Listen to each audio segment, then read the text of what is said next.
Sí, buena. Uno, dos, uno, dos. ¿Me escucha? ¿Me escucha?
the World Boxing Organization president, and I would like to welcome you, everybody present. I want to begin thanking Ana Jimenez Institution for allowing us to use this facility for this conference, for the team of OMB, Evelyn Guadalupe, Jose Encarnacion, Jose H. Rivera, for all the coordination and production of this event. I also would like to thank the staff of the digital marketing staff, Magnet, who are here. Thank you for taking the time in order to orient all of the guys. I also would like to recognize the presence of very important people that are representing the WBO, the Ivan Canteron, the great champion that is here. Thank you, Ivan. The 108, Rene Chulo Santiago, the 108 champion from Humacao. Jean Paul Rivera, which was a champion, and he just came back from winning. He looked really good, him as the team. We also have other guys that are here. International Officer Luis Pavon, thank you for being here. Jerry Martinez, International Jose Roberto Torres, Jose H. Rivera, that always cooperates with us and collaborates. Thank you, Jose. Trainers, Joe Santiago is also here. La Siaka family. The great Emilio Lozado, who's a great collaborator and an assistant, and that also helps us a lot. Also, I want to welcome you to Attorney Rosario that's here, that's going to be giving us some of the legal aspects of the rights to their images. So this is the second information workshop for the new program WBO Gives Back, which what it's looking is to inform and educate and benefit all of our fighters in a direct manner. There's a lot of questions about that the fighters pay all of the sanctions of the organism in order, but what are they getting in back as a indirect manner? We are trying to change that paradigm of what the international organism from the perspective of the WBO, beyond to giving bells or distinctions or to help in the gyms and donation of equipment, which is all something very positive. But what do we do to benefit the boxers directly? That they can say, you know what, I pay my sanctions, but I receive some direct benefits like financial education that we had a very successful workshop. And now this is from the new workshop, which is from the ring to the social media. And some of the fighters don't have promoters that is going to give a significant and through your phones, you 24/7 there, the fighter can develop their image, they can create content, they can expose themselves, they can show themselves to the world. You are professional service providers, and if you don't promote yourself, nobody's going to see you. So this workshop, what is looking for is looking to educate our fighters for those purposes. Not everybody's going to be Ivan Calderon or Jean Paul, which is going to be a future world champion. It's less than 1% that is going to be a world champion. But if you can use make appropriate use of social media, you maybe generate other sources of income, not just boxing. If you don't fight, you don't generate income. But maybe to create other opportunities. Imagine Ivan Calderon, when he was world champion, that he does TV shows, he does motivational speaking, he cooks. Well, sometimes it's a little salty, but that's another topic that I'm going to talk about later. And he dances. So I use Ivan as the best example. Imagine Ivan if he was a world champion in this social media era. He would have been a promotional and marketing genius. JPOP, for every publication in social media, he generates income. A brand approaches him, a sponsorship, and he uses social media not just to promote his brand as a fighter, but also to generate income. So that's what we want to do with today's workshop. I hope you enjoy it. And now I give the mic to our guest from Magnet. So give them a big round of applause.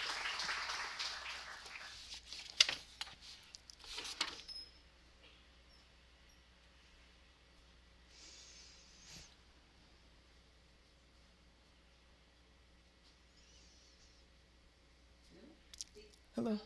Good morning. Good morning. Thank you for being here. Thank you for accept our invitation and be part of this conversation. We are so excited. We're so excited for being here to talk a little bit about social media and the digital world. Like the president very well said, has a lot of potential for athletes, boxers, and athletes of every different uh, sport. So today conversation is going to be from the ring to the social media, and we're going to talk about everything so that you can achieve these collaborations with brands and not to see income that just coming from your sport, but that you can expand your income sources.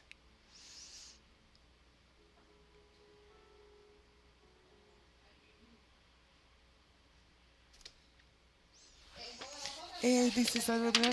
I am Veronica Silva. I'm here with Francis and Maria Veronica. We are from the Magnet. This is the division that works everything that has to do with community and support for content creator within her.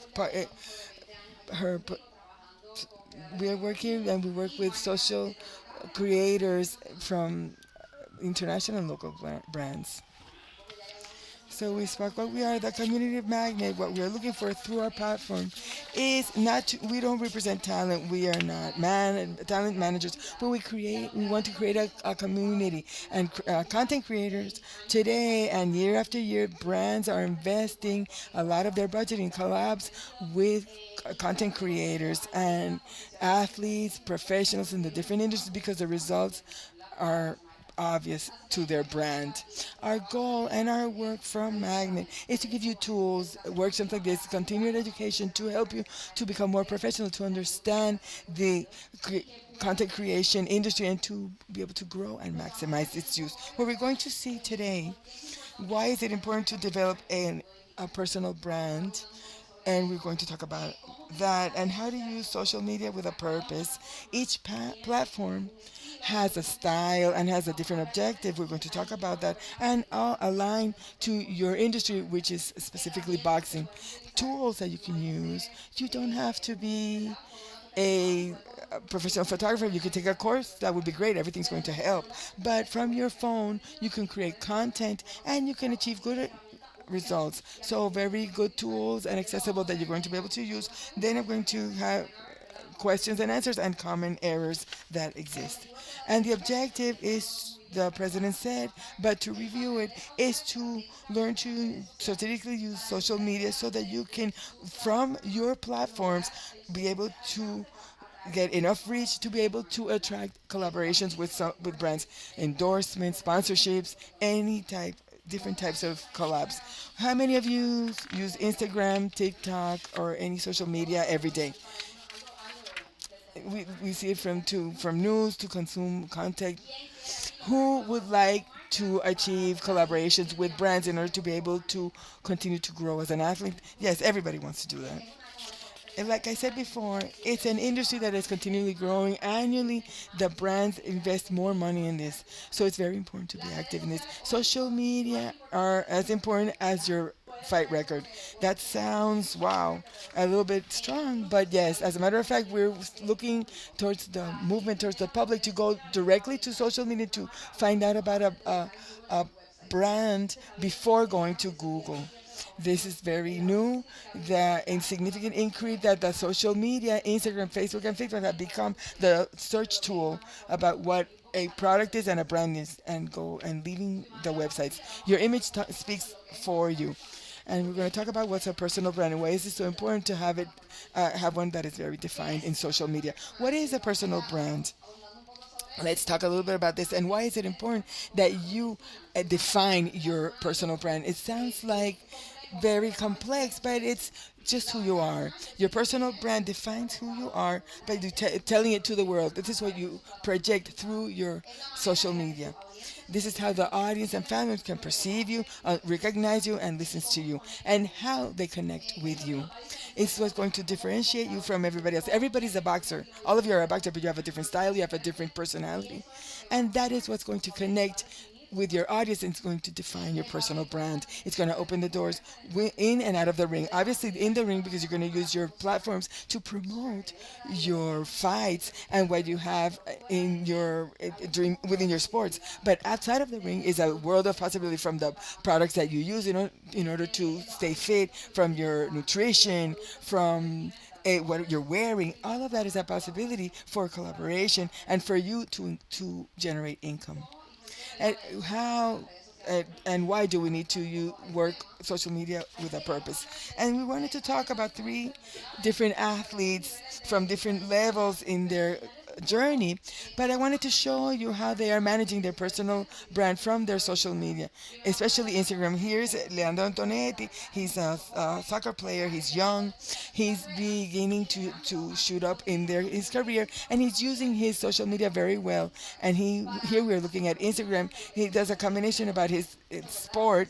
He shows what he does with his team, his trainings, how he trains every day, and how is his physical health, his personal life. He gives his followers his emotional and personal level that connects with his relationship with his family and what he likes to do. He loves to go to the beach, and collaborations with brands. Recently, he collabed with Solar Protection, and he works out. He plays outside, and it makes a lot of sense that a brand that wants to take care of people's skin from the sun does a collaboration with a profile like his. So now we see different opportunities that can. This is an additional income for him, and it can mean a possible campaign long term.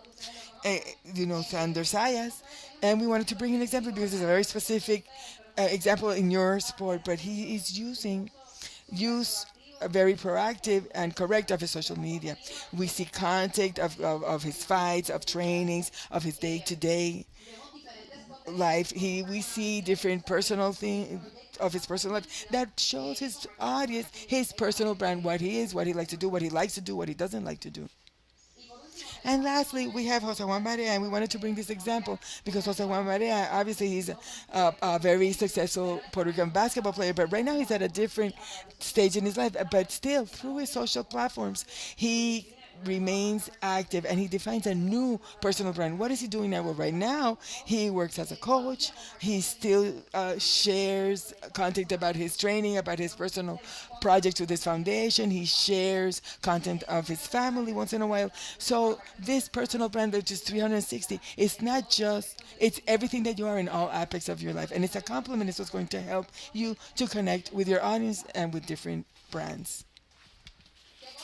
And what should we take into consideration that right now is to develop a personal brand? Right here, we show here with Jake Paul what things has he done within his platforms that have helped him to define his personal brand, his engagement.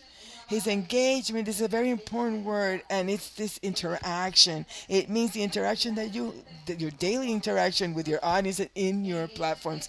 The engagement is to answer comments. If they write in your DMs, you have to answer them. If they write you in stories, you have to answer. It's the interaction that you have with your audience, and Jake Paul is excellent in that. Not only does he create content and he publishes, but he keeps in constant communication with the follower. Those metrics, those numbers that you're going to be able to see in the insights of your platforms, those numbers are very important for the brand, for branding. That tells the brands that you have a very good connection with your audience and you can promote my product because you connect with them. They believe what you say, and that's very important. The engagement and viral content. Viral content is not to go on every viral wave that comes because not everything is for everybody. Not everybody's going to dance. Not everybody's going to do everything that becomes viral. But there are viral elements that are important, and you have to be aware if it makes sense and it's in tune of what you do and for your style, and then you should consider it. To be direct and dynamic with your fans, like I said, you have to answer them, to talk to them directly. That interaction is very important for your platforms and for the brands because, again, there's an active community that listens to you and that trusts your recommendations, and they're going to want to collaborate with you. And for to that point, the stories, the lives, questions to your fans. Today in all the publications, you can ask little questions after you publish a post. You did a post of your training, and you can ask, did you train today? That interaction with your followers is going to generate very good results. And to diversify your Jake Paul brand, he is not just a content creator, which is how he began. Now he transitioned to boxing, and also to he used that platform in order to create brands of personal care use. He diversified. You have to diversify your brand, not just to being a boxer, but to be able to achieve collaborations that may be long term, to create your own products. It's a great opportunity that you have within the world, and you are your own marketing agent. You're going to sell it yourself. What should we avoid, or the don'ts within social media? The controversies. You can't focusing too much on scandal could distract from your main message. In boxing, when you're going to combat, there's somebody you're going to fight against. So that dynamic that you're going to confront someone, or you're going to fight someone, it's very natural, and you use that in order to promote, because it's part of the sport. If you don't want to bring these controversies that are towards what's more personal aspect, and you have to make sure that your content is not limited just to face-to-face attacks to other people and confrontations. The language and offensive attitudes. We all know that social media is a microscope, and people are very watchful of what you're saying and what you're not saying, in order to hold on to that and to be able to criticize you and attack other people, like if they knew you personally, right? So you have to be very careful not to be offensive, to avoid racism and discrimination through what you're saying in your platform. That's going to allow people that are connecting with you respect you, and also the brands. And what you remember, that we want to attract collaboration with different brands, and you have to be very aware and make sure that everything that you maintain professionalism in the way you speak at every time. And scandals, like scandals as a strategies, not to live a not to you have personal strategies, but you have to find content beyond that, not just scandals as a strategy. So the different your different needs. Sometimes these are some of the best practices that we have. The recommendations, if you want to create community, if you want to interact with our followers, this engagement, this direct live stories, those things work very well. What do we need to avoid to provoke any controversy that can create rejection? If you want a personal brand, it has to have a consistent content. Social media, consistency is very important. It's not you do it this month every day, and then next month I don't do anything. Don't make unreachable goals. One publication a week in your feed, stories, daily stories, or every other day. Be consistent and have realistic goals. In your consistency is how you're going to be successful, because that's going to allow you to develop yourself and to be able to generate reach and visibility. To reach visibility, to become to have become viral through our beefs and provocations. In boxing, there's a lot of provocations. Yeah, you can use it in your favor within your platform in a very controlled environment, and it's only aligned with what you are promoting or what the fight's going to be, not living in that. In the collaborations, the authentic alliances with brands and other creators. In reggaeton, for example, was very successful thanks to the collaborations. They collaborated with different artists, was able to make that their music reach a greater audience. If you're training with a trainer that is very well known and has a platform, so have a collab with that person, because the person that is following them maybe doesn't know you, but it's going to know you now because they saw you from his social media. If you're doing something together with another actor, do a collaboration with their content. You don't have to be together and talking, or super production, but create content where both of you collaborate, so that it comes up in both profiles. This can generate more visibility and greater reach. In narrative, when you talk about repetitive language, it's not saying the same thing over and over, but it's a language that is consistent. Be the same person always. Be yourself. Speak the same way. Maintain your storytelling that is consistent for your audience, so it generates your personal brand. So what social networks are we going to use? So he is a little bit more how we're going to implement. So what networks are we going to use? And it depends on what we're going to achieve. Instagram is excellent to establish your personal brand and to project yourself visually. People want to look at the content, they want to look at pictures and the video and connect with you. TikTok is fast and dynamic. It's something that is not too produced. It's very fast, a very quick training. This is what I'm eating today for today's training. Very quick videos. And what's good about them, TikTok, is the reach. You can get an international reach very a lot quicker because you use of the words when you publish your content. The hashtag and the tags are going to go internationally. It's not limited to one market. So the YouTube and TikTok is perfect. And LinkedIn is for those of you that are managers that represent boxer. This is more professional. You can connect more with brands and people that are within corporations. So here it's important to the focus is to create credibility. It's a news about your athlete, an interview that was published of your athlete, an official announcement or ad that could be published in LinkedIn. That's a good platform for that. Facebook is very familiar. This is for community. Everybody's masses. You're going to connect with an audience that is very diverse, and here you can use it to promote your events for live transmissions of a press release or of an event. This is an excellent platform for that. It's a platform that is more familiar and it's more open to everybody. Here, Francis is gonna talk to us about per platform what type of platforms or formats you need. So this is more practical so that you can visualize what you need. So here we have the main platforms that we could be using, but all of the platforms work very differently one from the other because each has their function. You don't go to TikTok to look what sorry you don't go to TikTok looking for what you're going to find in Facebook.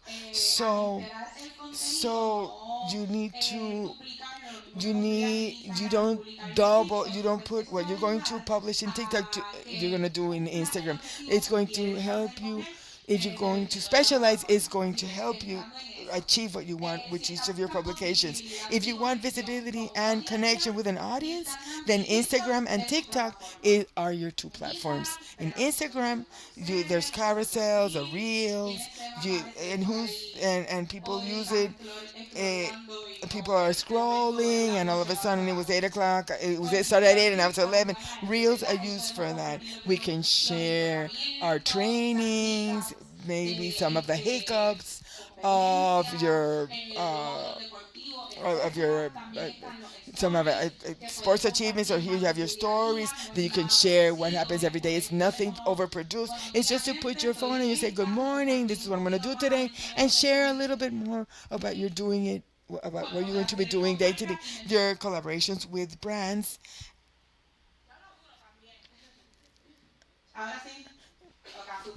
Okay.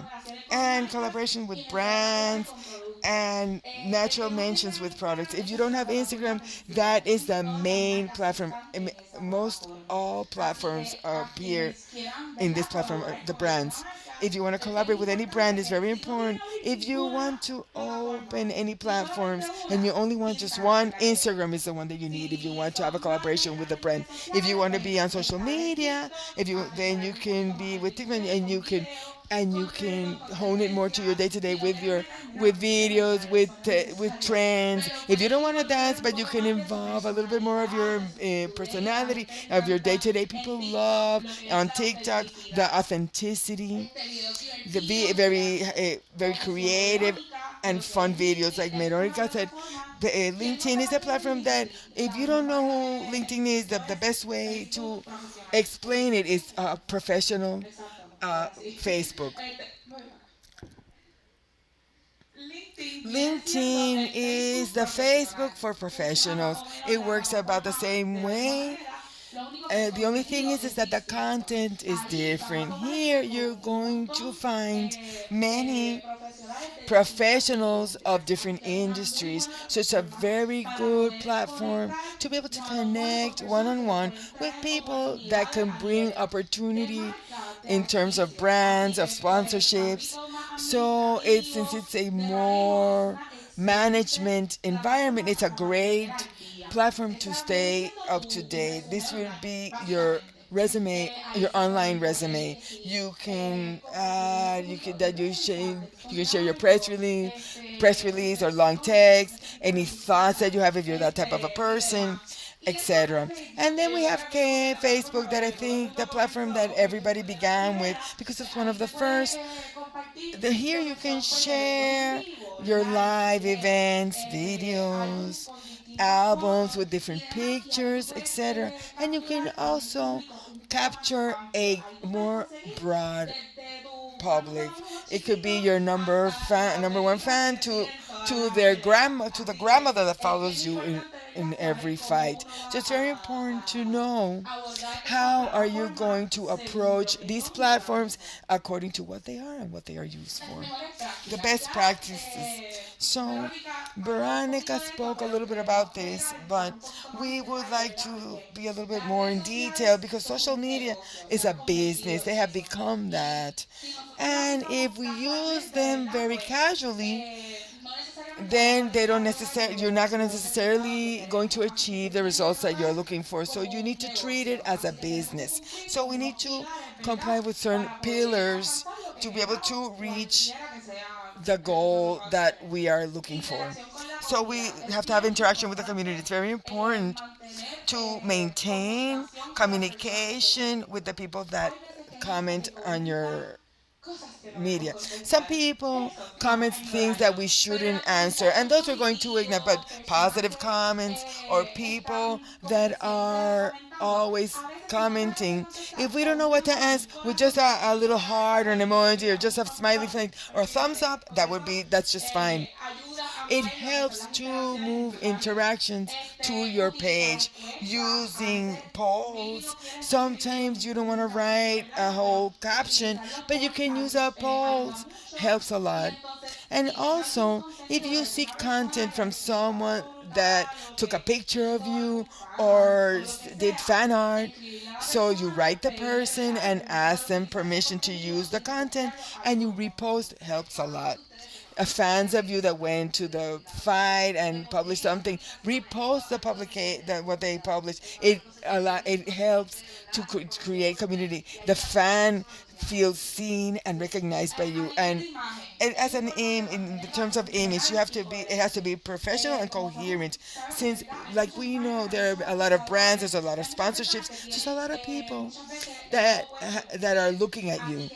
So your content and the quality of the content that you're going to post on social media is very important. It differentiates you from a rookie it differentiates the rookie from the professional. You have to have clear images. You have to maintain that what you're posting has to do with you and that you agree and you like it.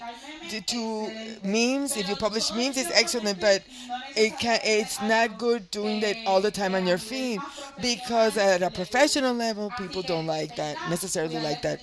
You have to make sure you take care of your aesthetic and to see what you project, and also avoid any controversy that can affect your reputation.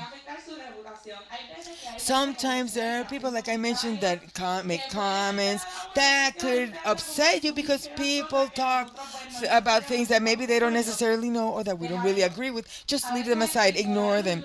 You ignore them and block them is better because any answer that you may have can affect your image and the person continue living their life, and it affects you professionally. I also wanted to add in terms of image, if you want to have a platform, a personal network for your personal things and not have to worry so much about what people are saying, you can have it. You can have that.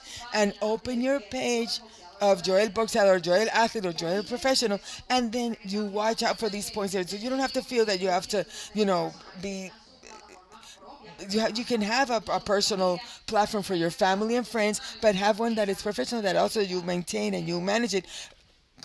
Us always complying with all of these points in terms of collaboration, be strategic and maintain brand visibility. Maria Rica Anthony, every day we work with brands that want to have collaborations or relationship with content creators from any environment, from athletes to celebrities people that work health, beauty, etc. Brands every day are on social networks looking for people that authentically use our products. For example, I'm looking on the social media and I see that Maria Veronica every day wakes up every morning and takes and drinks coffee from this brand. That brand is going to want to contact her because every day she says that she uses that specific product. So it makes a lot of sense that that person can genuinely promote my brand.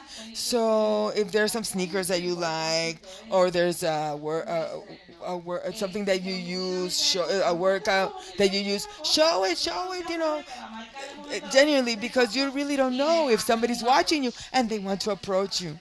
And like we said, the hashtags. In terms of brands, we have different platforms that we use in order to measure that.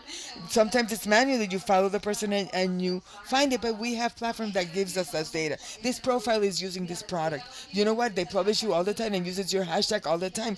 And all of a sudden we found profiles that from nowhere, and we establish relationships and collaborations, and they become profiles that are very well known. So don't stop doing that if it's something that you believe on the product and you use it consistently. Also, maintain an authentic narrative. Storytelling, you can share your personal story, your sacrifice, your training. People fall in love on people on social media. Sometimes you look at them and we talk at them. You know what?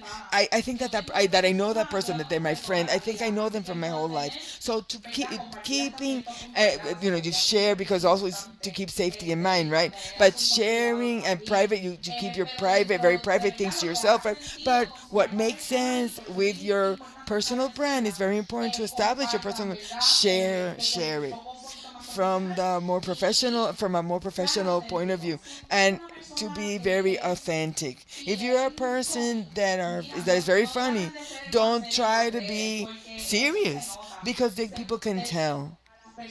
So if people, the microphone is a little jumpy for me today. I don't know why. So people love that, and that's a very good way to connect with brands and with your audience, which is at the end of the day are going to help you to create and to promote your career. In terms of safety, and the lawyer is going to tell you when be very careful when you're going to share where you're going, your location. And if you're going to show your minors, be very careful with that because social media can expose us a lot to dangers. And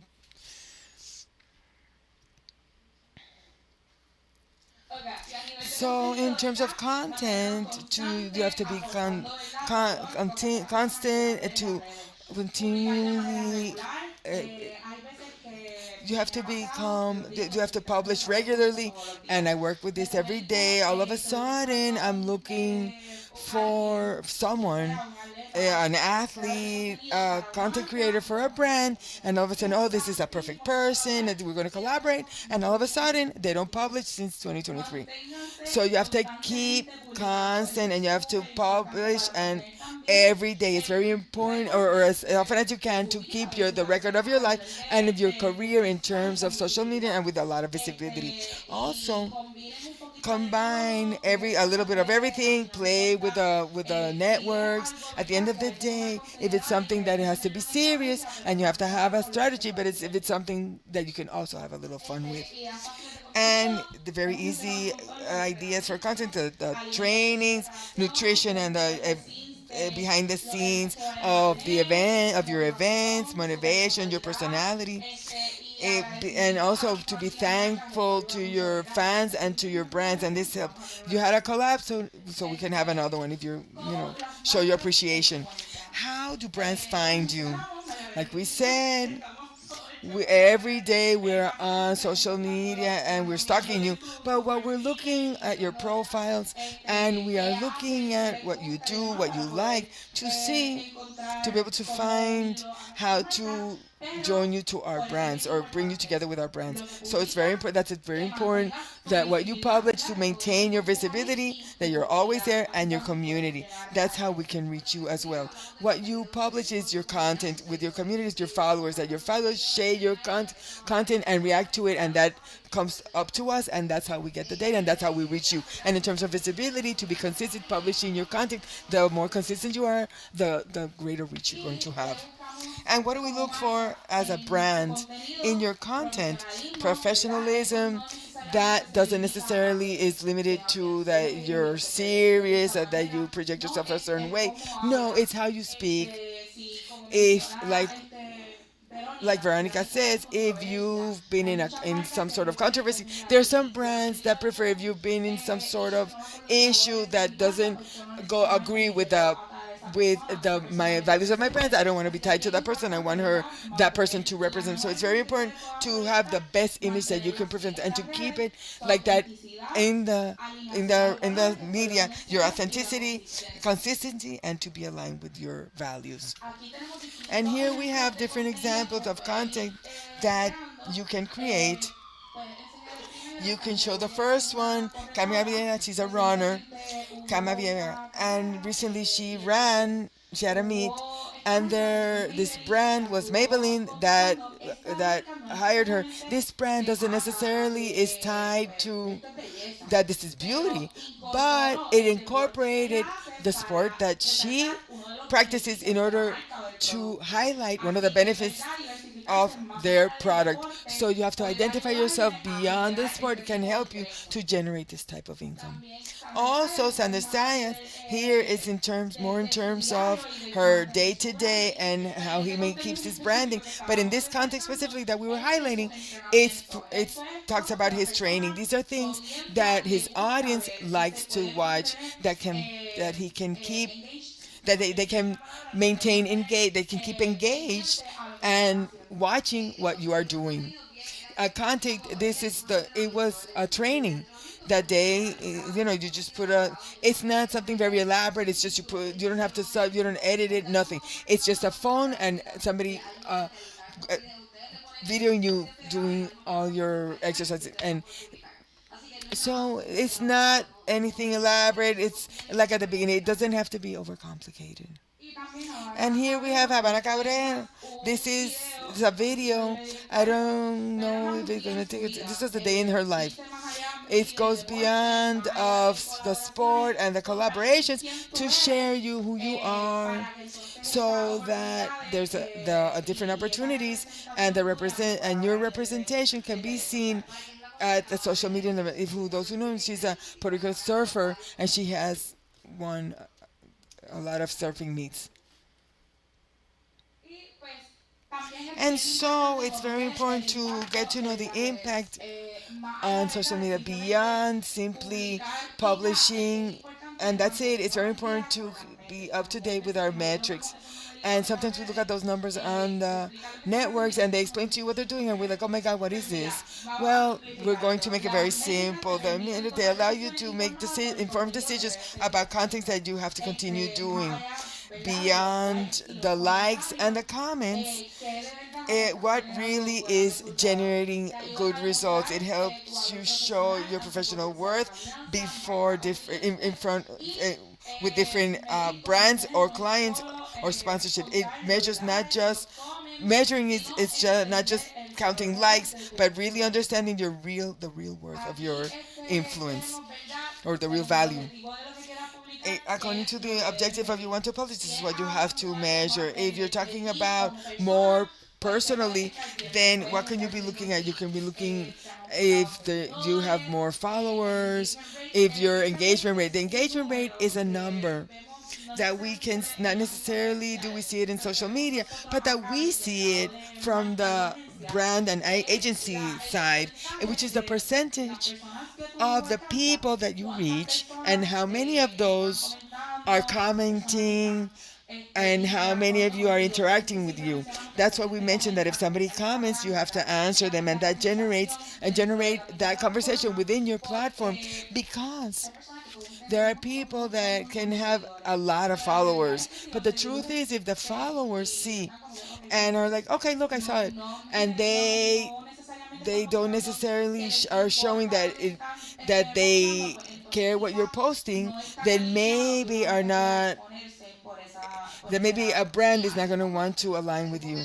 But a little bit on that, something was very popular to know about the brand ambassadors, celebrities. Before social media and create content creator began, they would get up, the brands would get the name of a celebrity, and that was a collaboration and the campaign. And what we're looking now is that those people that maybe have thousands of hundreds or millions of followers do not have a good interaction with their audience. When we see the numbers behind it, they have a lot of followers, but they don't answer and they don't comment, and so they're not generating results from their content.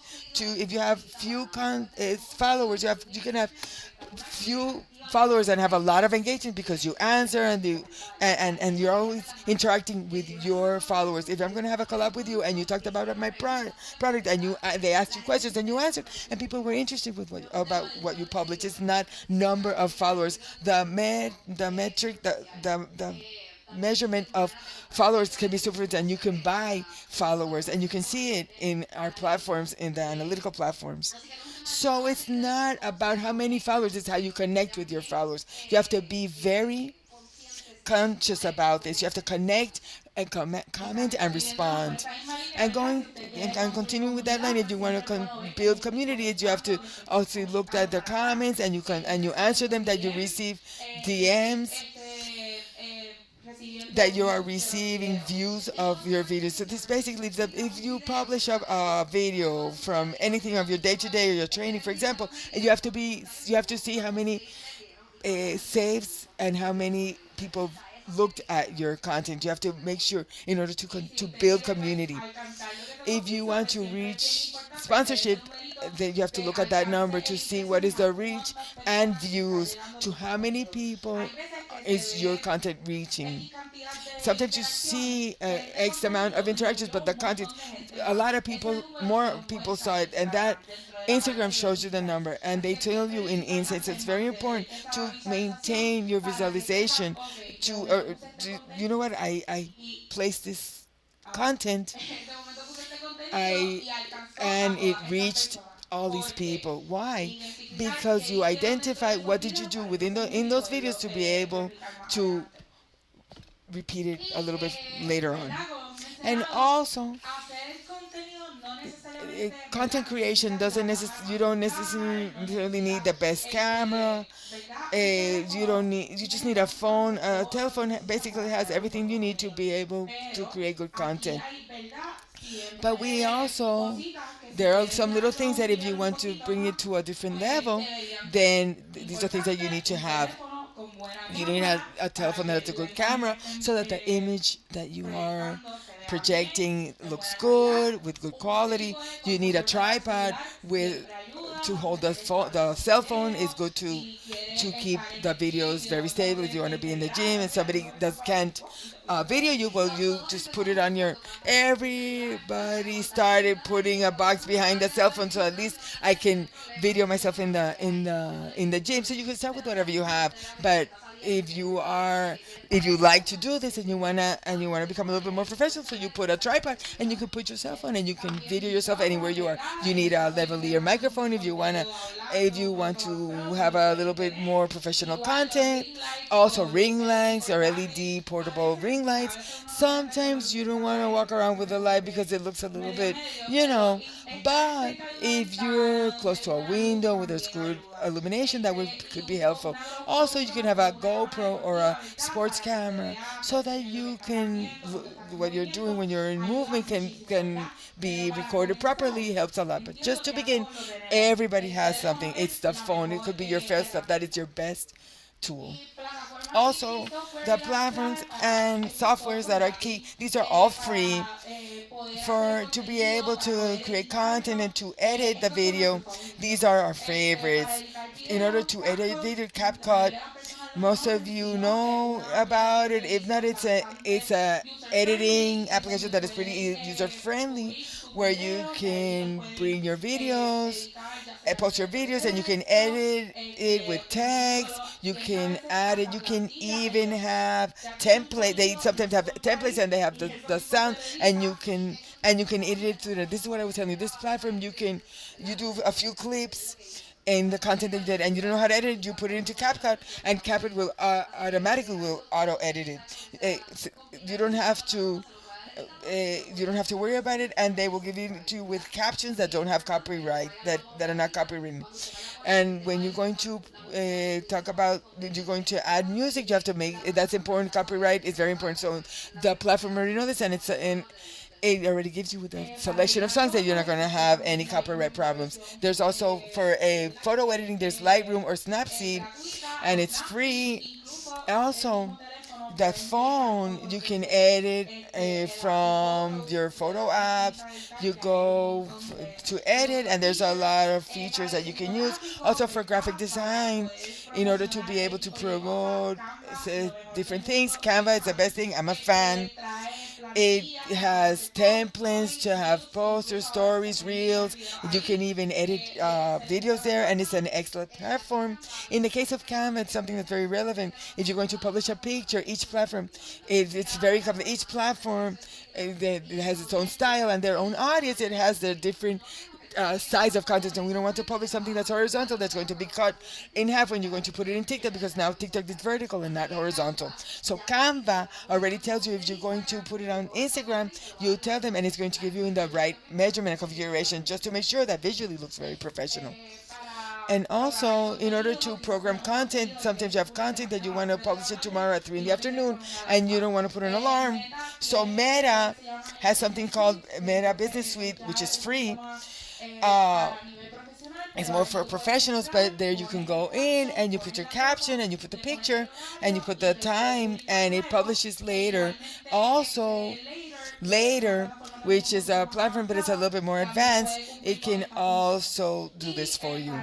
And also to see your analyticals, each platform has their own analytical space, but if you want to go a little bit more deeply to see what the brands and what the people that are looking at your profiles that are more professional that can look, well, then you can go to Metricool, and they give you the measurement of the engagement. That was the number that I spoke to, and the reach, and how are you are, and how and what are your posts doing, generating. This is Notion and Trailer. This is for organization.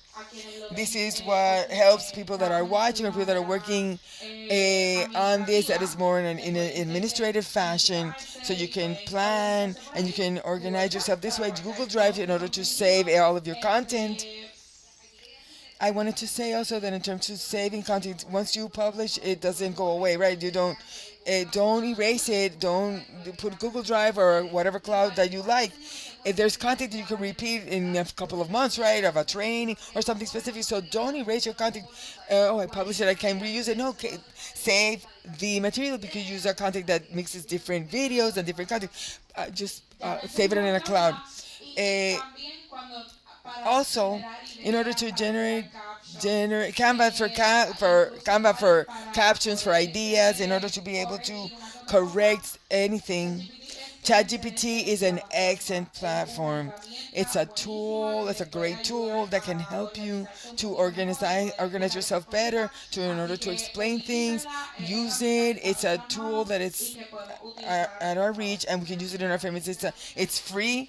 The artificial intelligence is here to stay. It's in integrating in different processes. ChatGPT is excellent. It's very easy to use. If you don't know what to write, what do I comment? I have this picture. I don't know what to say. ChatGPT will give you recommendations, and it's very useful. Use it. Try it, and you'll discover a lot of really fun things or good things.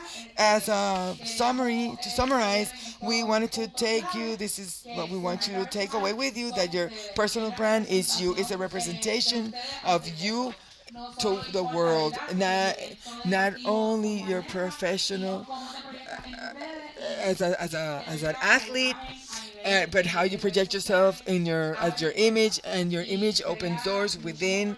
It gives a lot of opportunities that maybe if you don't use it strategically, maybe don't come about. Like Francis said, do not try to be who you not are. Be who you are. What works is what's real and what's genuine. So don't try to project an image that's not you. Be yourself, and that genuine, you're going to connect with people that want to collaborate with you.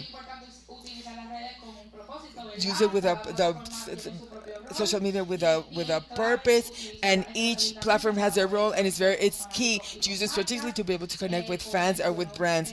Like Veronica said, authenticity. eh, Authenticity and consistency is the most important thing. To share your story, your achievements, and your daily routine, not only generate to create a trust, but also to create community and credibility with possible sponsorship.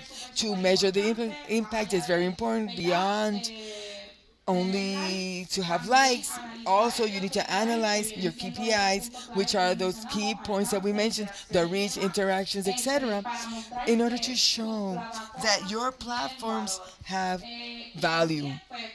And also, I hope you took pictures, or if not, we go back.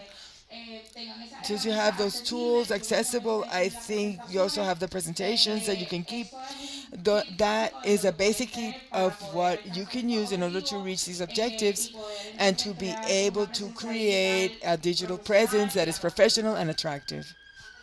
Before we go to question and answers, I wanted to say the well being of everybody is very important. And sometimes social media can be very toxic and hard. If you're going to spend a lot of time on social media, you're doing it in a productive manner, that you're spending time on social media in order to achieve your objective and collaborations with brands. You have to get that balance, the time that we dedicate to content consumptions and the time we dedicate to our lives. I wanted to mention that because it's very important. If you go to the to the social media, go to generate results, what you want with your brand and with your sport. Any questions?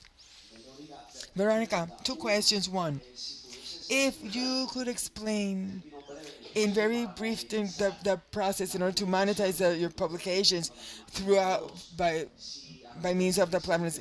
If in your experience, how do you determine the value for a specific publication according to the collaboration with the athlete and the user? Okay, so thank you for the question. In terms of monetization, we heard a lot. We hear that word a lot. In Puerto Rico, it's not as easy as in the United States. In Puerto Rico, where they're monetizing is through YouTube. Not necessarily are you going to find monetization in Instagram or Facebook from your content. How could you monetize in Puerto Rico and Instagram and Facebook and TikTok? Through collabs that you're going to have with the brand. The brand is going to pay you for talking about their product. In TikTok and in the States, yes, you can monetize, but that is not still reached the local market. We're still trying it out, but soon it's going to happen. So you have to be aware of that. Maybe TikTok is going to begin to generate in a not to distant future for their content and for the content that you generate and the amount of people that watch it.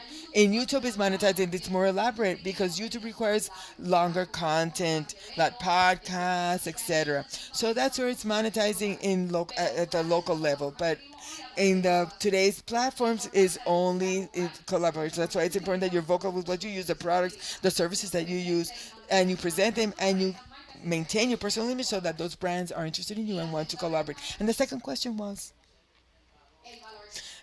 how do we know the economic value of the publication on your platform? Interpreter cannot hear the question again. They're not using the mic. So this is very personal because it depends on the amount of followers and the engagement that they have.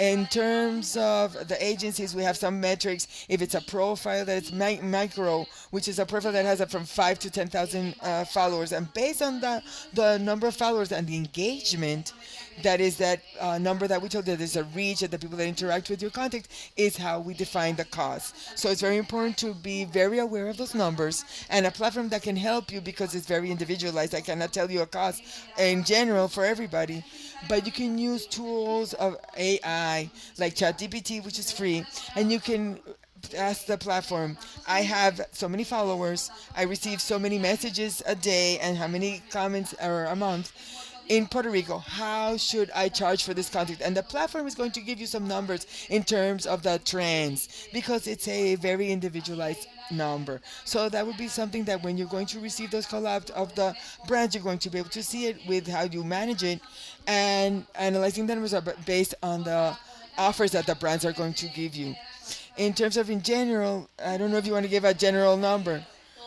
So it all depends on the content that the brand wants to do with you. If the brand usually the most of the time wants a reel or a video because it has a greater reach, because it can reach a greater audience, because you're going to be able to speak about the audience very more directly, and you have that interaction with the product. So it depends, like Veronica, it depends on the followers that you have, your engagement rate, and the community that you have that is solid. In terms of the monetization, we can talk about that. There are videos that you can charge 500, 1,000. It could go up to $7,000. It depends on the amount of followers, and it depends on your engagement rate. But it's very important before starting to think on the money about the money. It's you have to start creating the collaborations, even if they're for free, where you can create the bond with the brand and create the relationship, and the brand can trust in you, and then they can say, you know what, I'm going to pay you for your content. So we can look at it that way as well. Collaborations that are local. It doesn't have to be in international brands. It could be local brands, and you can have that exchange, and you can use those metrics, and you can show the brands that can pay you, and you can say, you know what, I was with this video, I was able to reach this amount of followers and had this engagement, and we can reach this collaboration more monetized. A profile that can have 5 to 1,000 followers, and they're asking you to make a video, you can charge between $350 to $500 for that video. It's a small profile, so that's more or less a number. There are profiles that have over 100,000, a million followers between Instagram and TikTok, and you want to see if so you can charge between $2 to $3,000 depending on your engagement per content. There are other things that I'm telling you because sometimes it's happening when we are consulting with people. Oh, the brand wanted me infinite, in perpetuity, exclusivity. You put a limit on everything. Sometimes brand want people that want to take advantage in some way. Never do a an exclusivity that is infinite. You put a date because your image. If you have an exclusivity with a brand of a pre-workout, for example, it's going to limit you that maybe from a year from now you can have a collab with another one because you didn't realize, and in the contract you said that you have an infinite exclusivity and you cannot work with anybody else of the same category. So you have to put a beginning and an end of the agreement of the brand. Your image is worth a lot, and you don't know what's going to happen tomorrow, and then all of a sudden you have a hit with something, with a fight, and your image is going to increase in value. So you have to be very careful. Has to have a beginning and end with all of the collabs, and don't sell your image or your exclusivity just because. Even for creators that are not athletes, it has a value. So read your agreements carefully. So the collabs with brands don't fall from the sky. Some of them they do. Sometimes you can get a brand. You say, you know what, John Doe, I want to collaborate with you. But if it's something that hasn't come up yet, to begin to get to know people, ask for emails, ask for phone numbers, and send proposal to brands that you like.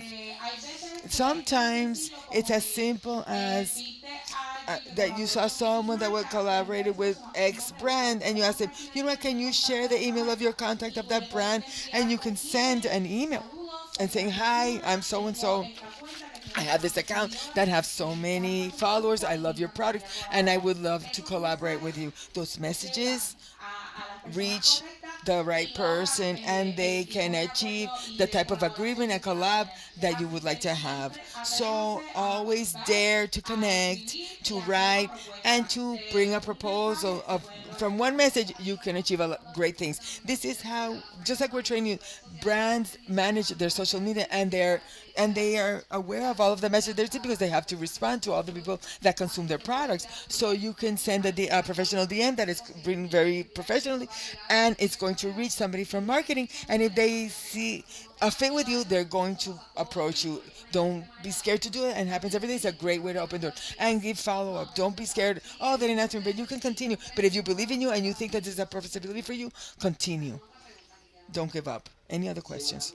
Yes, my question is related to the monetization. So you're talking about based on monetize per medium for social media with a brand. But those of you that don't have a brand like me, that we have a good interaction in social media, what is the best way to monetize at least on Instagram? I've tried to start monetizing. I'm having good interaction because of the content of different trainings and episodes and confrontation, and fights. But when I go to the tools that I look to see if there's an amount, it says zero, and it gives me an option as to.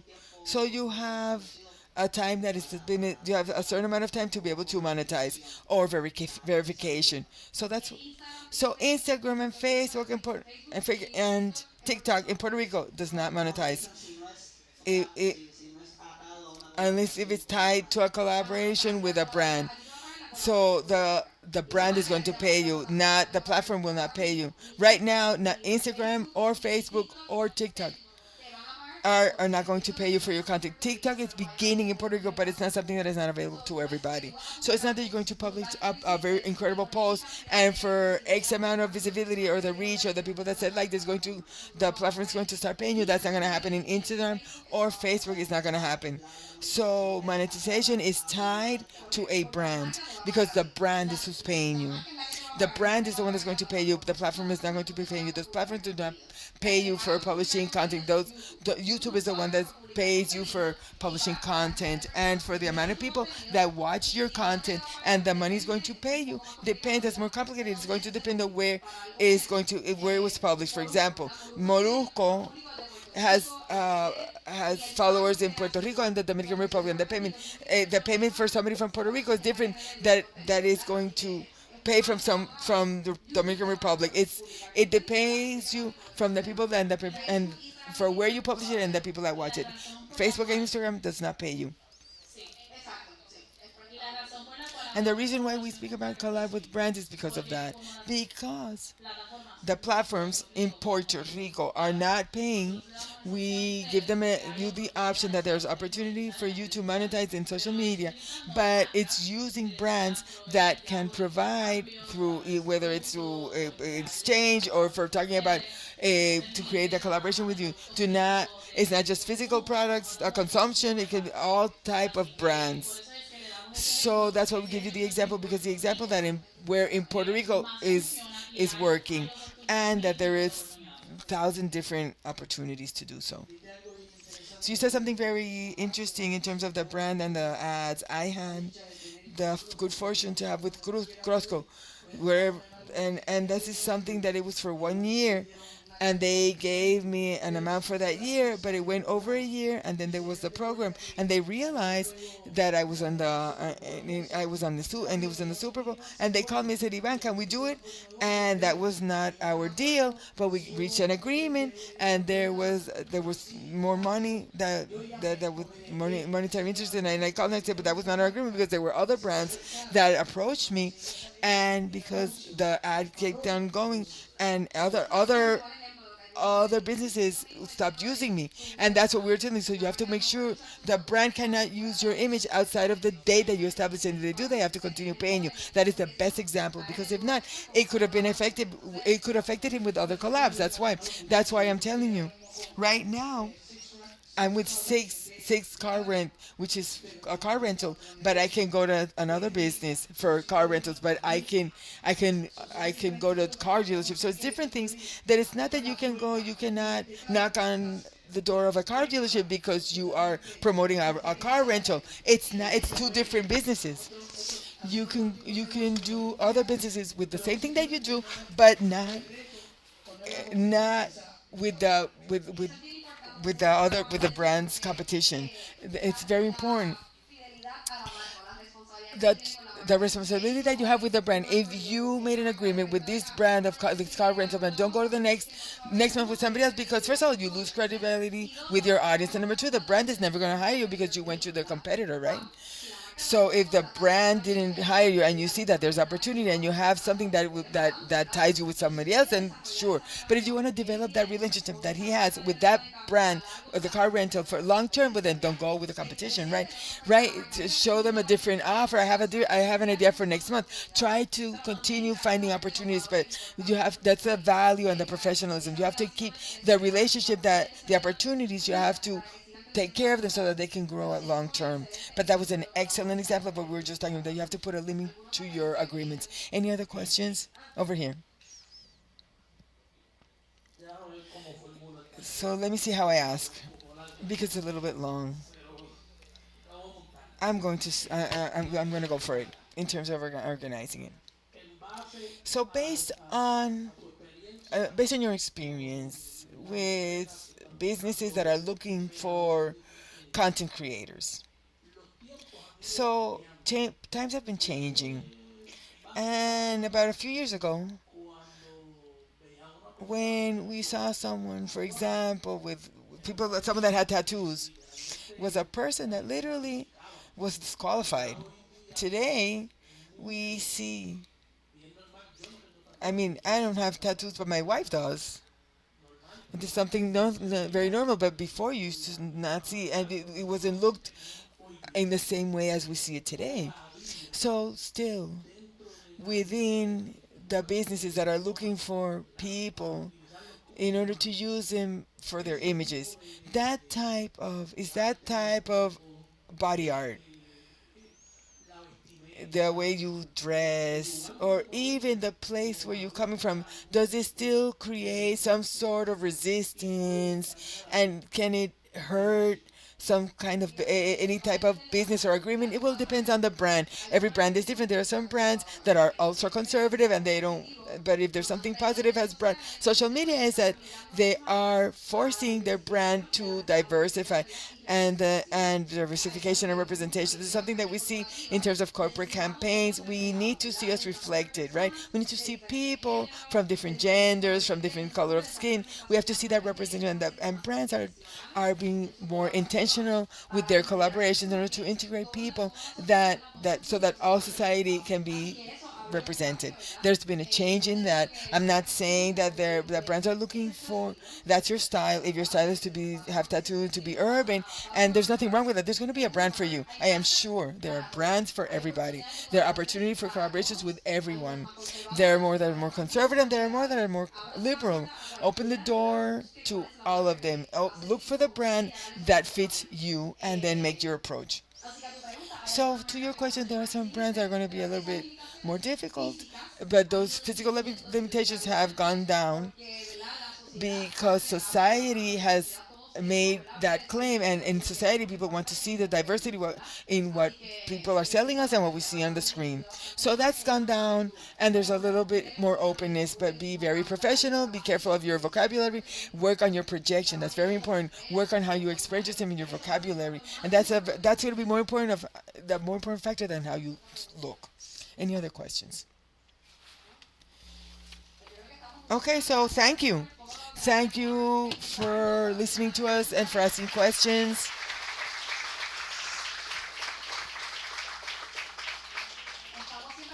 We're always welcome any questions.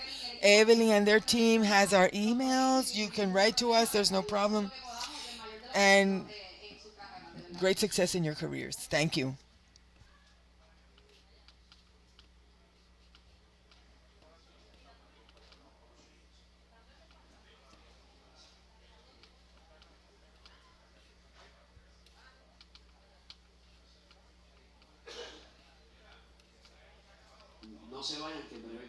See, please don't leave, because we're going to begin with our session about the protection and right to your image. Through it's Licenciada Rosario. This is the legal aspect of your images, of your image.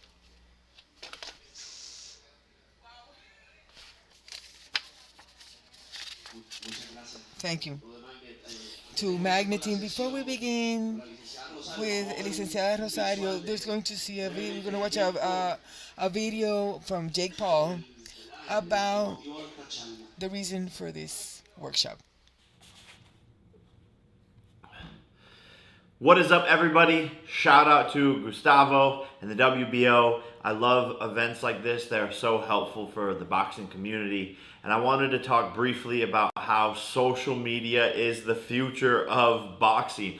Branding for fighters, getting yourself out there. A lot of promoters aren't good at promoting anymore in the traditional sense, which is why MVP has done such a good job, is because we are social media first. Everyone is on their phone at all times, scrolling all day long. You have to be in front of them. You have to make content. You have to take it into your own hands a lot of the times to be your own promoter. You have to take it seriously, almost as seriously as you're taking boxing. The same time you put into the gym should be also how much time you're putting into your content. You know content, you watch content, you see viral videos all the time, so make your own versions of it. Film yourself training. Put more effort into it, learn how to edit, get yourself out there, be loud, be proud, have a personality, tell the world who you are, and tell your story. It is extremely, extremely important, and boxing is counting on you to do it and to grow the sport and for you to grow your own brand and to become one of the biggest fighters in the world. You guys can do it. Seriously, believe in yourself, and I will see you later. Peace. Thank you, Jake Paul, and for their video. So let's take a 5-minute break to stretch a little bit, and then we will continue with our final session of this workshop, which is the legal aspect and the right and use of your image. We'll be right back.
you have contractual obligations.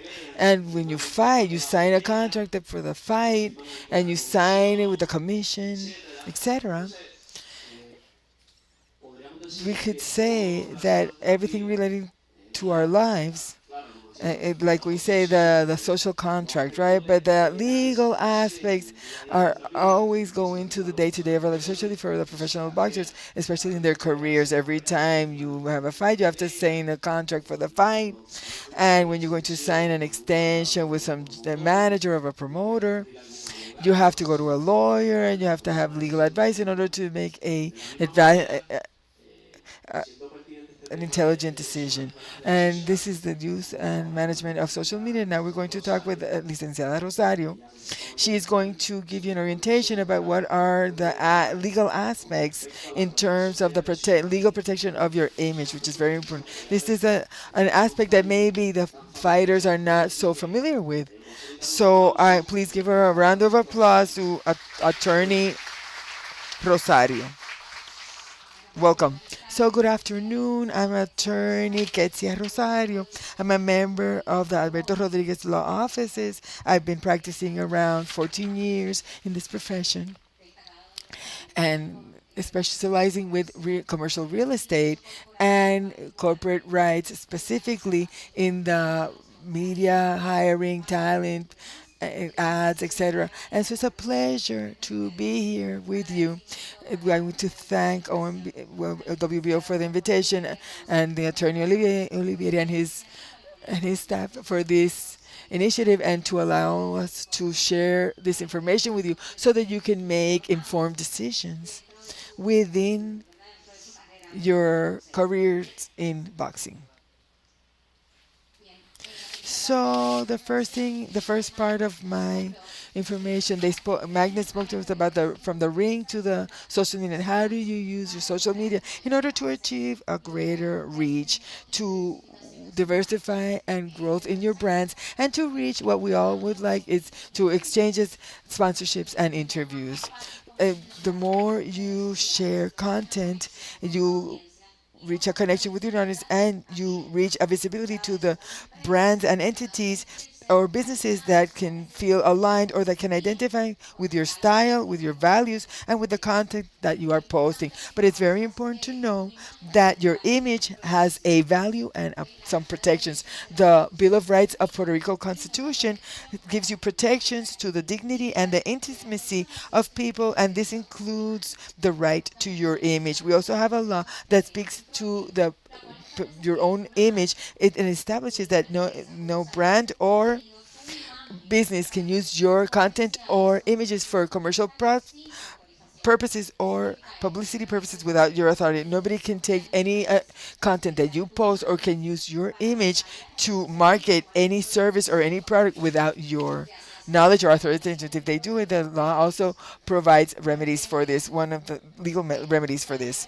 The word image, according to the law, not only includes your photograph and your physical image, but also your name, your voice, your signature, your attributes, and the any personal characteristics, and very particular, that make you different from others. So when we speak about image, it's not just a picture or a photo. Nobody can publish your image, your voice, your picture, your signature without your express consent, if the end is to market or promote a product. And what does it mean? Commercial purposes or publicity purposes is when you use your image is being used whether for an ad or an offer to sell some sort of product, to market some sort of service or good, or for broadcasting. Like the ad for Dariaki with the tourism company. Technically, we're not selling a service, but yes, they are broadcasting a public broadcast for the tourism company. So it's very important and that you know and understand that you're the owner of your image and that you have the right to concede a license over it or authorizations for the use of said image. And it's very important that when you are going to concede rights over your images, you have a written contract and then there's a terms of disagreement. for the amount of time that you're going to give the authorization to use of your image. Beyond that is prohibited the use of your image. And if they're going to extend the term, they have to give you additional compensation. It's very important that the contract establishes if they're going to pay you, if they're going to pay you in monies, or are they going to give some sort of exchange of services. If they're going to, if you contact a cell company and you're going to have an exchange and there's a campaign, they use your image, and sometimes and maybe the company, what they're going to give you in exchange, they're going to give you a cell phone, or they're going to grant you a cell phone line for a year. That has to be specifically written in into your contract. It also has to be exclusively written that the purpose is exclusively to market the cell company, not for any other purpose. Exclusivity is very important. When you write when you write up a contract with a company, sometimes there's a exclusivity clause. As long as the contract is in use, you cannot make any other collaboration that is with any other company that is in competition with the company that you're promoting. That's what has to do with what the girls used to talk about. It's about credibility and the community that follows you, and the credibility that you are establishing with the brands and the community that follows you. It's very important to say that you know where your image is going to be broadcast.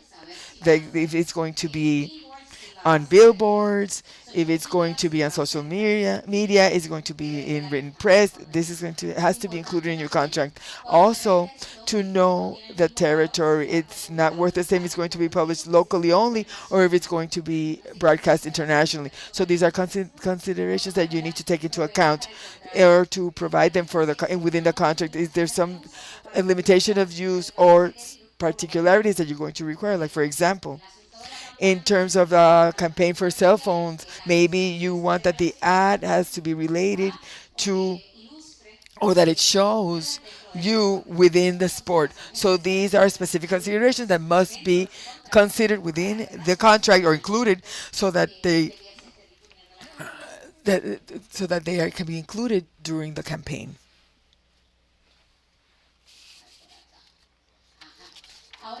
So there are some exceptions where your image can be used without your consent, as long as it's not there isn't a commercial or publicity end. For example, news reports, when they're transmitting the fights over the TV, if it's for investigations, if it's for academic purposes, then you can use the image without the need of your previous consent.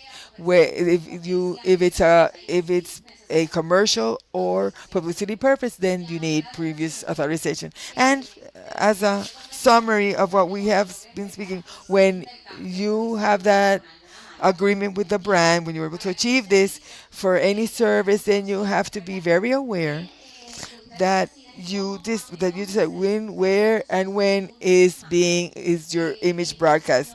The non-authorized use of your image is prohibited by law, and if you grant licenses on your image, from your image, you have to be very informed before you sign any agreement. And it's very important to know that your image has value, and that through social media you can maximize and increase those opportunities to become visible to the different brands, and to reach these agreements, and to be able to grow in recognition and exposure within the sport, and to generate another income source for your careers. I don't know if you have any questions in terms of what the contracts, licenses or use of your image. Some of the more frequent questions are, like we already said, that can they use my image without my permission? It all depends for the use. If it's for commercial or publicity use, they cannot use it. In case of education, academic, yes, they can. Do I need an attorney to sign a licensing? No, but it's it's recommendable to at least consult one. Can I withdraw a license that I already signed? It depends what the contract says. Technically, the license you granted for the time that you agreed to on the contract, and for the exclusive purposes that you signed in the contract. If it's not complied with, you can revoke it, and when the term is up, you can revoke the license. If you want to extend the use of your image, then you have to renegotiate. Like, you have to negotiate the agreement and then go into a different negotiation for additional compensation. What happens if your image appears in a publication without commercial purposes? If there isn't a commercial purposes, it's allowed. Could it could, depending on the use that they perceive and depending on if it's an image that is not offensive and is not against your values, then it's allowed. Okay, so that would be all on my behalf. If you have any questions in terms of the contracts and the licensing and the use of your images.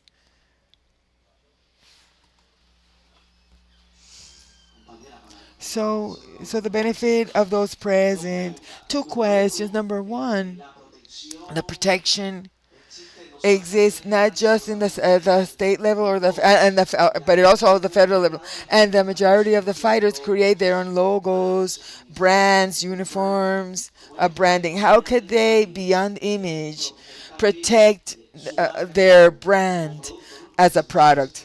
Which are those professional services that they provide as boxers, professional boxers? Well, to answer, is a protection, local protection for the right of to your image, and also federal. Your image is belong to you here and outside of here. That's why we're talking about when you. If you sign some contract for the use of your image, that you know where is going to my image is going to be broadcasted, to see what type of protections can I make claim to, and that is not in conflict with another agreement that I may have with other international brands or that are not just local brands. And the second question is in terms of the development of personal brand and branding. You are your own brand, and beyond your image, many times you continue evolving and you create logos, merchandise, or drinks. These are all separate protections that have their due registries and their the due diligence, and they are associated to you, and they have guarantees and protections. But in order to be able to be given to third parties, you have to be registered.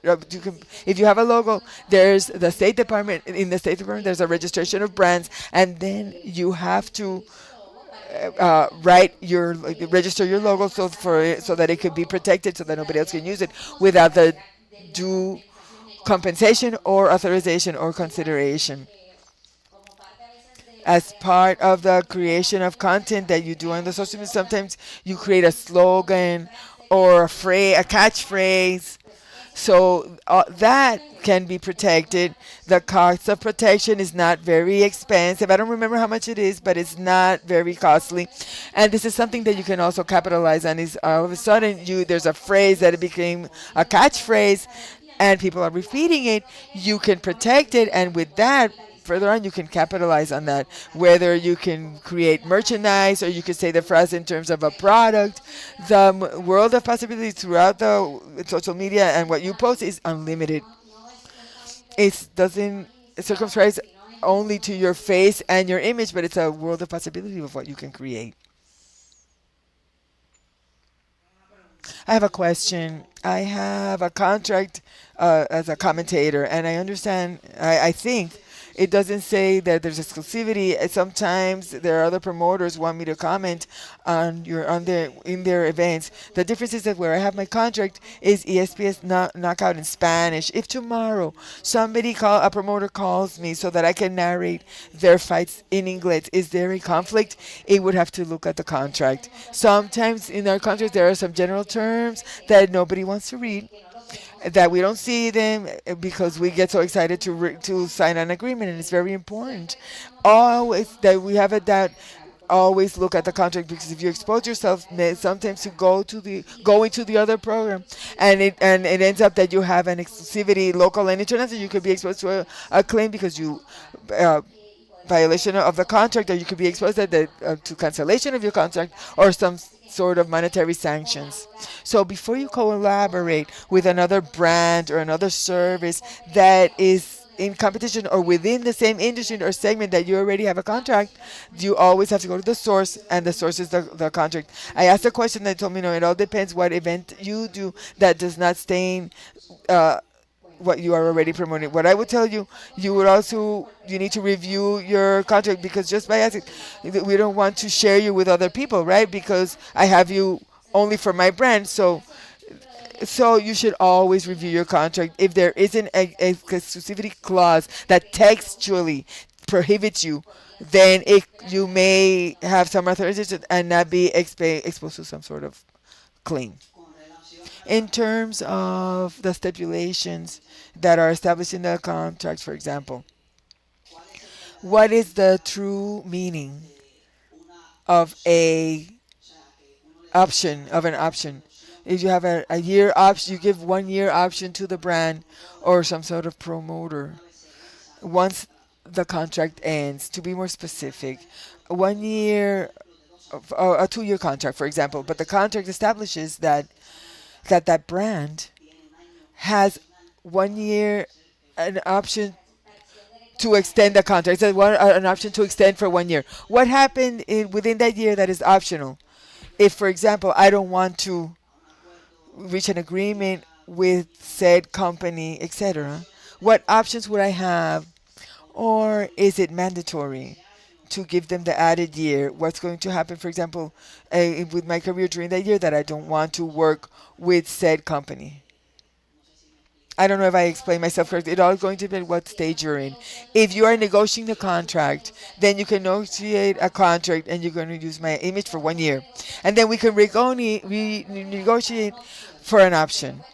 But both of us have to agree with that. You can establish the terms, so whether or not you would like to renew. But if you already signed the contract for a year, and you gave the brand the option to extend the contract or not, they have the option. If you gave them that option for an additional year, then you're obligated to abide by what the contract says, but you have to see what was written in the contract, whether if it's an extension for a year, an additional year, if they have to pay you an additional compensation. But all of those things you need to negotiate it before the contract. But once you sign the contract and it gives the option to the brand to extend for 1 more year, you have to. So the brand has a priority to recommend to do business with you after those 2 years.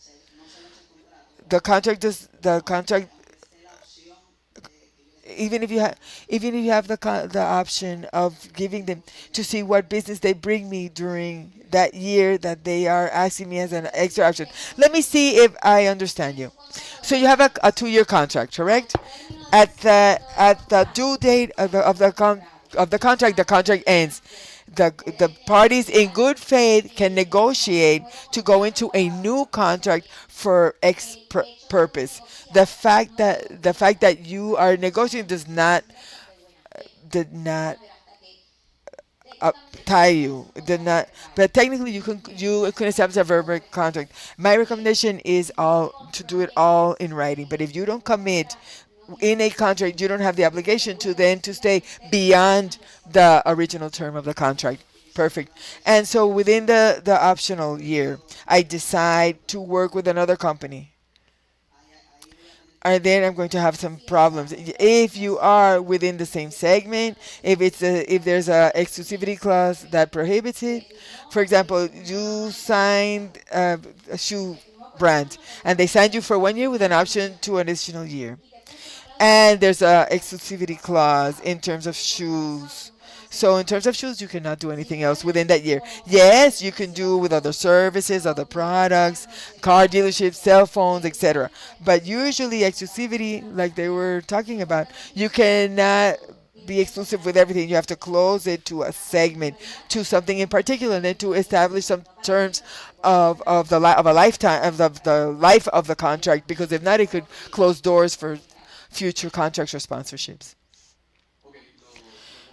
So the boxers, I see them with so that they pay them to put ads on their pants or uniforms. So what do they need to be watchful of so that they can do it?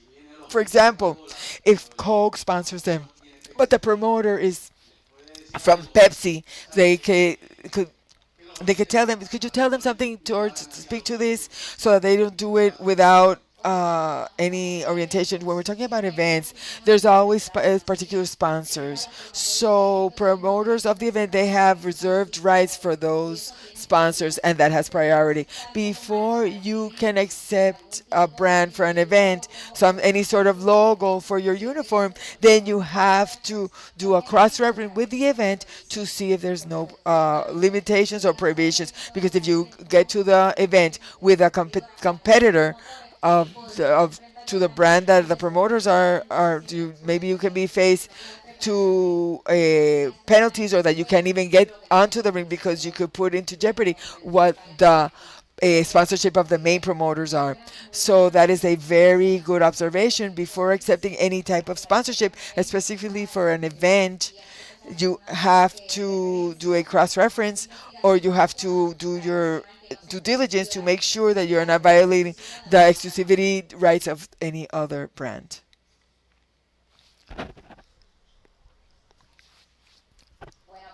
So thank you, everybody present. Have a great day.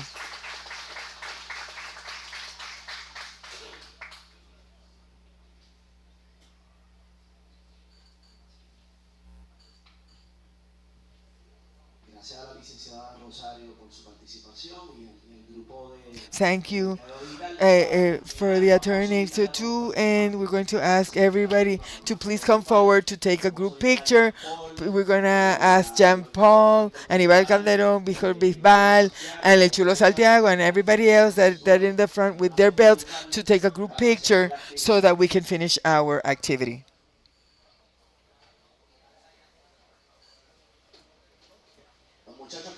So please come with your backpacks of the WBO and your jerseys, your t-shirts for the group picture.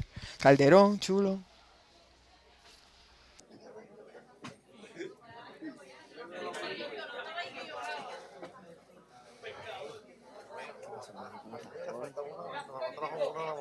Le damos otra ya mismo.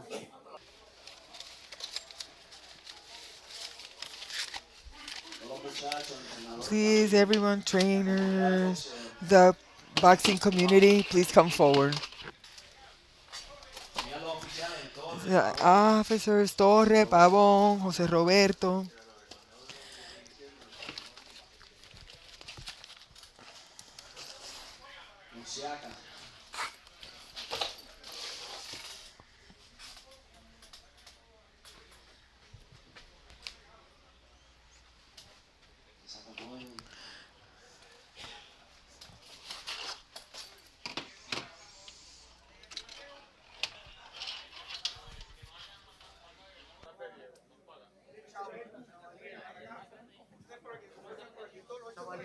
Vamos, vamos, júntense un poquito más ahí, en familia. Venga.